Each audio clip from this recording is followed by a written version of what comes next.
When Simba retakes Pride Rock, he does so with the blessing of his friends, Nala, Mufasa, and his mother, Sarabi. She was the lioness who raised Simba and was the one who was there to support the lions through Scar's cruel dictatorship.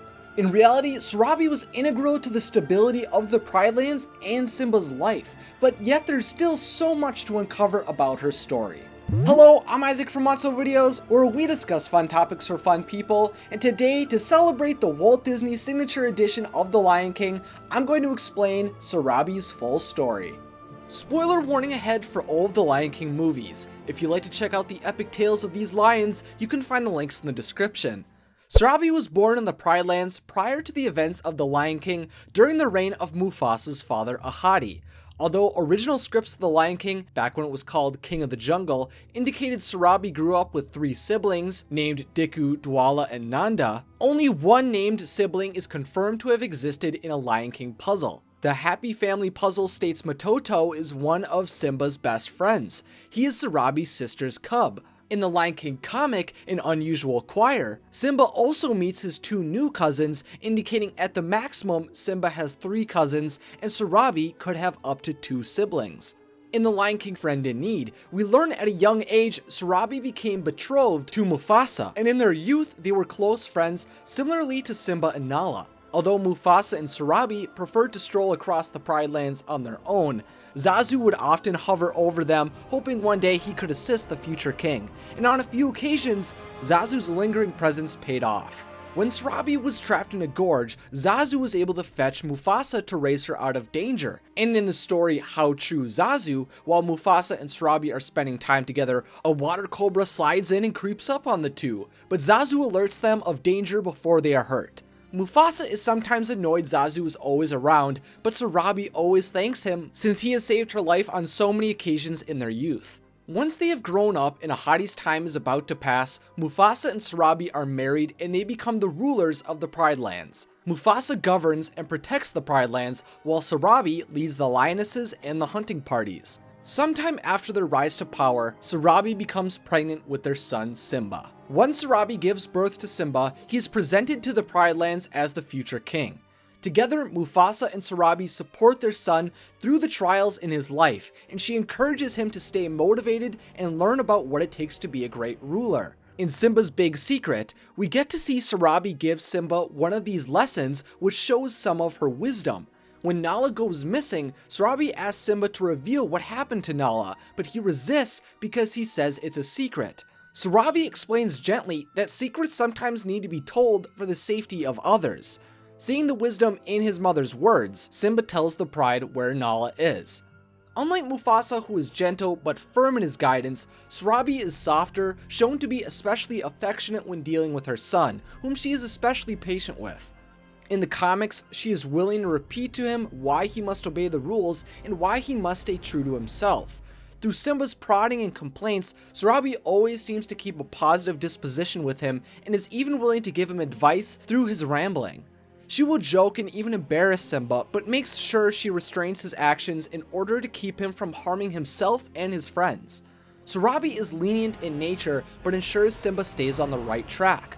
Although Simba often becomes bored and feels restrained, he does appreciate his mother looking out for him, seen in the comic On His Own 4 Paws, where Simba wishes his mother will never stop protecting him. Sarabi, of course, wishes she could always protect him as well, but that wouldn't always be the case. After the death of Mufasa, Simba's flee from the Pride Lands, and the rise of Scar, Sarabi is torn down, but this is where we truly get to see her strength and resilience put to the test.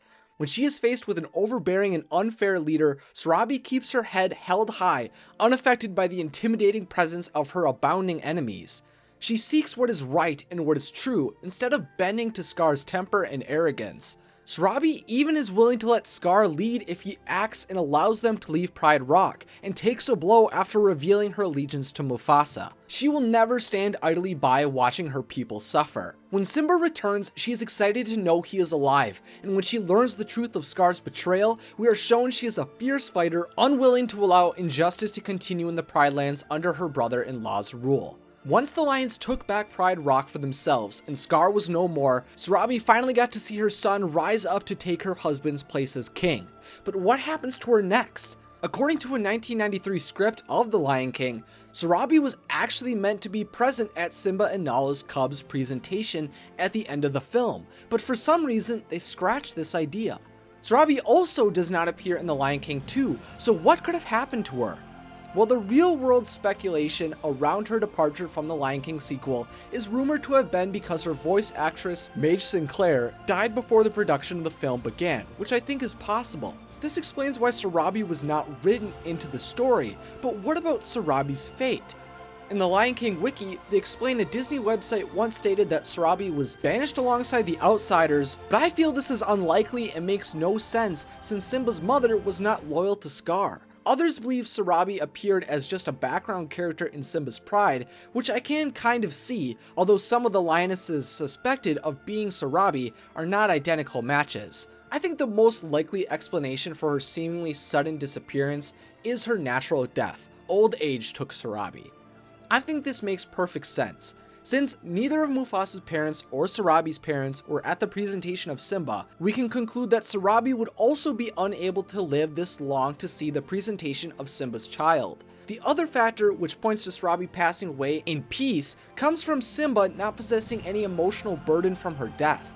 In The Lion King and Simba's Pride, we see the death of Mufasa and Scar haunting Simba because he felt he played a role in their demises. So if Sarabi died or left the Pride Lands in a gruesome or in a dark manner, Simba would have felt responsible for her loss as well. I think Sarabi was approaching the end of her time and Simba came to peace with this. Sarabi lived through many different eras of the Pride Lands. She was raised under the strong leadership of Ahadi, the wise rule of Mufasa, and the turbulent and destructive reign of Scar. Through all of her struggle and loss though, she never halted her determination for justice and constantly would stand up for herself, her family, and her pride. After she got to witness the revival of the Pride Lands brought on by the return of her son, I think she experienced her final moments on Pride Rock before the presentation of the next heir to the throne, thereby completing the circle of life. Now before we get to the question of the day, I just wanted to inform you about some changes that came to my fan supporting page on Patreon. On Patreon, fans like you can donate to creators and earn exclusive rewards and content. Now I have 3 reward tiers starting at just $1. At this tier you'll get all of my Patreon exclusive polls, posts, scripts, and behind the scenes coverage. And the rewards will go all the way where you'll be featured as a sponsor of the channel.